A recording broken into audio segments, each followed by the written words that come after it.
Environmental studies means study of environment and its interaction with the living organism. How human beings impact environment and how environment impacts us. That study is called as environmental study. It is a multidisciplinary study. Many different disciplines they contribute to study of environment. So in today's lesson, we are going to discuss what is scope of environmental studies or what is the need and importance of environmental studies, why we need to study environmental studies. So first of all, we need to understand that environment is very important component of our life. We cannot live without environment because all the energy that we require and all the sustenance in the form of food that we require, that we get from environment. Environment provides us the living space. We all are made up of components of environment, and after the death all the components they are returned back to environment. One reason is that we need to understand that how we are a part of environment and how environment is affecting us. Besides that, we need to understand that how these different organisms they are interacting with each other. That is called as the ecosystem.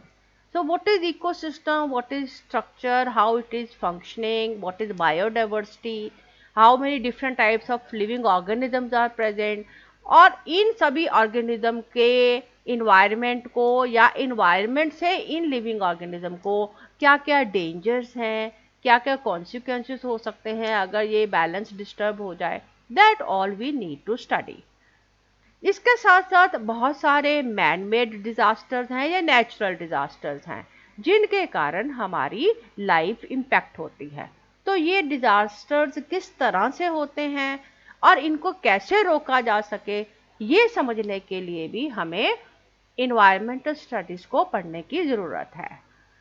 Environmentally literate citizens यानी ऐसे citizens जो कि environment के बारे में जागरूक हैं, जानकारी रखते हैं, वो इन्वायरमेंट को प्रोटेक्ट करने में हेल्प कर सकते हैं और इन्वायरमेंट को ज़्यादा लंबे समय तक यूजेबल बनाए रखने में हेल्प कर सकते हैं.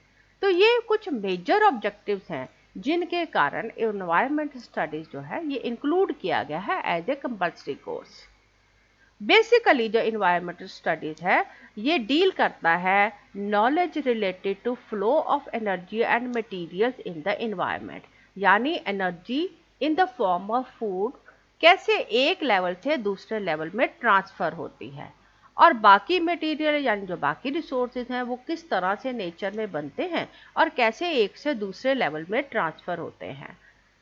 हम सबको ये मालूम है कि हमें जो सारा फूड है that we get from other animals or plants, because human beings they cannot make their own food from basic precursors. हम अपने खाने को नहीं बना पाते, हमें खाना एक्सटर्नली अपनी बॉडी में डालना पड़ता है. तो हम एनर्जी के लिए दूसरे ऑर्गेनिजम्स के ऊपर डिपेंडेंट हैं, प्लांट्स के ऊपर या एनिमल्स के ऊपर. सिमिलरली और भी बहुत सारी ज़रूरतें हैं जैसे मिनरल्स हैं, हमें अपने घर बनाने के लिए बहुत सारा मटेरियल चाहिए होता है, हमें अपनी लाइफ को इजी बनाने के लिए बहुत सारा मटेरियल चाहिए होता है. तो ये सब चीज़ें भी हम अपने इन्वायरमेंट से लेते हैं. लेकिन इन्वायरमेंट में ये कितना प्रेजेंट है, हम इसको किस लेवल तक यूज़ कर सकते हैं, that we need to understand. हालांकि मटेरियल रिसोर्स काफ़ी मात्रा में हमारी धरती पे प्रेजेंट है, लेकिन उसमें से यूजेबल कितना है और वो किस दर से रिप्लेनिश होता है, इसको भी जानने की ज़रूरत है. तो इन्वायरमेंटल स्टडीज़ पढ़ने की ज़रूरत है ताकि हम इस फ्लो ऑफ एनर्जी को जान सकें और जो मटेरियल्स हमारी रिक्वायरमेंट है उनके बारे में जान सकें. दूसरा जो नॉलेज हमको मिलता है that is about nature and its function. कुदरती रूप से जो चीज़ें हमें मिलती हैं वो किस तरह से फंक्शन करती हैं, कैसे कुदरती तौर पे नेचुरल वे में all organism they are dependent upon each other. How different biological and biochemical cycles are functioning in environment. कैसे चीज़ें नए तरह से बन पाती हैं, रिप्लेनिश हो पाती हैं और कैसे कुछ चीज़ें हैं जिनको आप एक ही बार यूज़ कर पाते हो, उनको दोबारा बनने में बहुत समय लगता है. तो रिन्यूएबल रिसोर्सेज क्या है, और नॉन रिन्यूएबल रिसोर्सेज क्या है और नेचर किस तरह से बैलेंस बना के चलती है, that we need to understand. Biogeochemical cycle का मतलब bio means life, geo means earth and chemical means chemical. तो जब हम बायोस्फीयर और हाइड्रोस्फीयर और एटमॉस्फेयर और लिथोस्फीयर इन सभी को इकट्ठा देखते हैं तो हम देखते हैं कि बहुत सारे केमिकल्स हैं जो बायोस्फीयर से हाइड्रोस्फीयर, लिथोस्फीयर और एटमॉस्फेयर में एंटर होते हैं और एक साइकिल में ट्रांसफर होते हैं। ये जो साइकिल्स हैं these are called as the biogeochemical cycle. जैसे नाइट्रोजन साइकिल है, कार्बन साइकिल है। We will study about them in the next few lessons when we study about environmental biogeochemical cycles. तो इसकी वजह से ये जो नेचुरल साइकिल्स हैं इनकी वजह से ये जो एलिमेंट्स हैं ये एक से दूसरे स्फीयर में ट्रांसफर होते हैं। तो इसके बारे में भी जानकारी आपको environmental studies से मिलती है। Another is that we can understand what is the cause and effect relationship in ecosystem. Cause and effect means क्या कारण से क्या होता है, इस रिलेशनशिप को समझने में भी हमें environmental studies help करता है। Ecosystem मतलब ecosystem is interaction of all different organism with their environment. तो environment के साथ living organism का किस तरह का तालमेल बैठता है, क्या रिलेशनशिप बैठता है, हम लिविंग ऑर्गेनिज्म होने के नाते कैसे अपने इन्वायरमेंट को अफेक्ट करते हैं जिसके कारण हमारे को कुछ नुकसान भी उठाने पड़ते हैं in the form of pollution. So what causes them and how they affect us, that understanding we can develop by studying the environmental studies.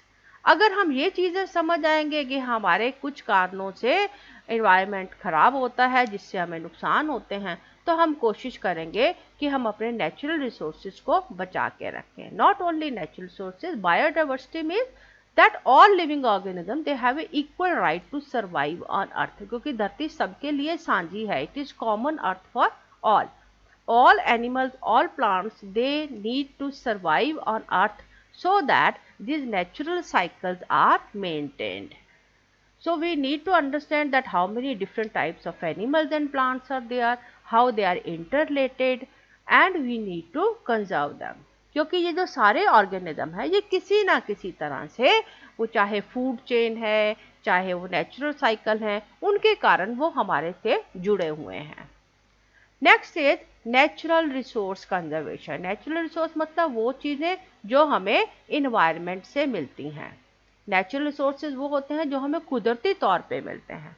तो नेचुरल रिसोर्सेज लिमिटेड होते हैं, इसलिए हमें उन्हें कंजर्व करने की यानी जुडिशियसली यूज़ करने की ज़रूरत है, सेव करने की ज़रूरत है। और जब ये तालमेल नहीं रहता, हमारा जो नेचर से जो एक्सट्रैक्शन ऑफ रिसोर्स है वो क्रिटिकल लिमिट को क्रॉस कर देता है, देन इट कॉजेज पोल्यूशन। इस पोल्यूशन के कारण हमें एज ह्यूमन बीइंग और नेचर एज होल दोनों के ऊपर इफेक्ट पड़ता है। So we need to understand that how pollution needs to be controlled and for this what environmental management is required.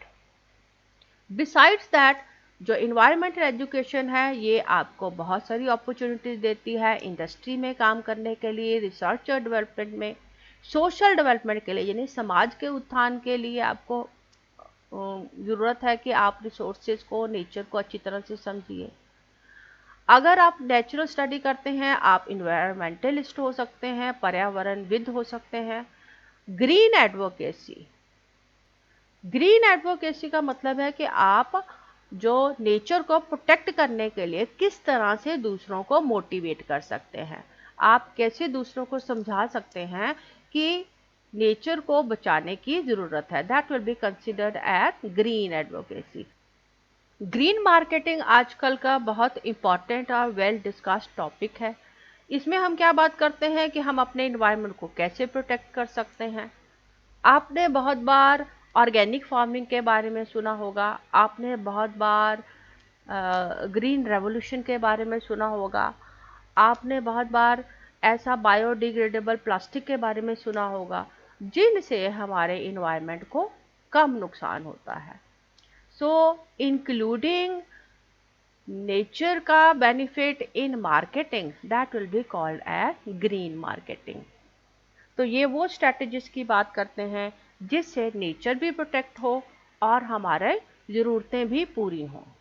अब आजकल बहुत सारे स्पेशलाइज स्टडी कोर्स आ गए हैं इन्वायरमेंटल स्टडीज़ में, जैसे इन्वायरमेंटल जर्नलिज्म है जिसमें आप जर्नलिज्म में जा सकते हैं और इन्वायरमेंटल टॉपिक्स के ऊपर वर्क कर सकते हैं।